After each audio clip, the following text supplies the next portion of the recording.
आपल्या दाताचं आरोग्य आणि आपण जो आहार घेतो याच्यामध्ये काही थेट संबंध आहे का, हा प्रश्न माझ्यासहित अनेकांना पडतो. या प्रश्नाचं उत्तर जाणून घेण्यासाठी आज आपण इन्व्हाइट केलंय डेंटिस्ट डॉक्टर स्नेहा यांना.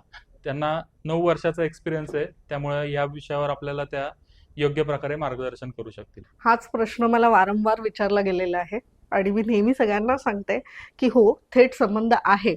आरोग्य मुखे स्थितम. तोंड हे पचनक्रियेचं पहिलं अवयव आहे.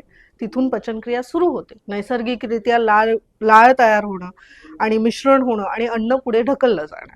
आता जेव्हा आपण जंक फूड खातो, जसं की आपलं साखरयुक्त खाणं किंवा स्टार्ची फूड्स, चिप्स, हे सगळं जेव्हा आपण खातो तेव्हा काय होतं की ते दातांवरती बसून राहतात आणि त्याच्याने तयार होतं आम्ल. आम्ल म्हणजे ऍसिड, आणि त्याच्याने दात कोरला जातो. आपण ज्याला जंक म्हणतो ते जंतूंसाठी अत्यंत पौष्टिक ठरलं जातं आणि हेच जे आहे ते जंतूंना वाढ देतं आणि आपण मग तो कोरलेला दात, जंतूची कॉलनी, ह्याला आपण कॅव्हिटी म्हणतो.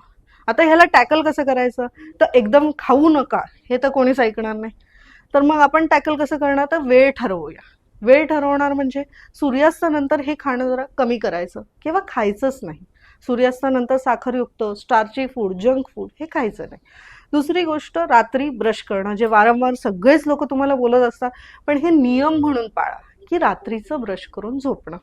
आता ह्या गोष्टी सुद्धा पाळणं किती गरजेचं आहे, कोणत्या वयोगटासाठी, तर छोट्या मुलांसाठी, वाढत्या वयासाठी आणि प्रेग्नन्सी जे प्लॅन करतात त्यांच्यासाठी.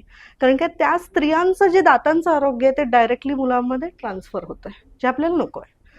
हे नियम पाळा आणि काय, मग आरोग्य व्यवस्थितच राहणार आहे. ठीक आहे, हसत राहा.